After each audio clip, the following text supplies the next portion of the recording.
B, like what was your like fondest memory playing for D2 and then moving on to playing for the Gamecocks? My fondest memory was starting as a freshman, as a true freshman at Newberry College, being given the opportunity, well, actually earning the opportunity to actually start as a freshman was a big deal for me. It gave me a lot of confidence and helped me really become the athlete that I knew that I could be. And then as I transferred on to South Carolina, unfortunately, I didn't get to play as much as I'd like. Feel like I got a little bit left in the tank, man. But Don't we all? I know, right? But it was, playing at South Carolina was a great experience, even though as a walk-on, you don't necessarily get the best experience or the best treatment, but it was great. Met some amazing guys, got to play alongside some guys who were lucky enough to play in the NFL, and that was a great experience in itself. Yeah, that's amazing, man. And during that time, what were you studying? Like, what was kind of like the next step that you were looking forward to? I know a lot of guys in our shoe was looking forward to the pros, but once the time started ticking, we started to realize like, hey, that 1% is looking kind of slim, right? And so real slim. Yeah, so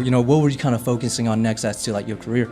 Before I answer that, I want to tell you about an experience I had in the locker room. So this was during the season or during the summer workouts, I can't remember, but strength and conditioning coach Pat Moore, he went on to coach at USF at Louisville alongside our defensive coordinator, who was Chuck. I can't remember Chuck's real name right now. It'll come to me later. However, had a very frank conversation with all the skilled guys. So that's the DBs, receivers, and all that stuff. After a workout, he was like, listen, guys, it may be one of you, and keep in mind, it's about 40 of us sitting around the circle. He's like, it may be one of you that end up playing in the pros. Mm-hmm. And at that point, that's when I really started to think, I'm like, hell, man, I'm a sophomore here. I'm redshirted this particular year. And as I'm starting to look around the room, I'm like, okay, I'm not getting the reps. I'm not getting the opportunity that I was promised. So I was like, I may need to start leaning more into these books. And so I was a finance major. And fortunately for me, my mother always instilled in me and my siblings that you need to get your education no matter what. And sure enough, man, I really leaned into my books. I became friends with a couple guys who were smarter than me. And I wanted that because I knew that they would stretch me to become a better student. Yeah. And sure enough, that's exactly what happened. I became a better student, finished my degree in finance and real estate, and got my degree from the Moore School of Business, man. And one of the best decisions I ever made. No, that's amazing, man. So you went to the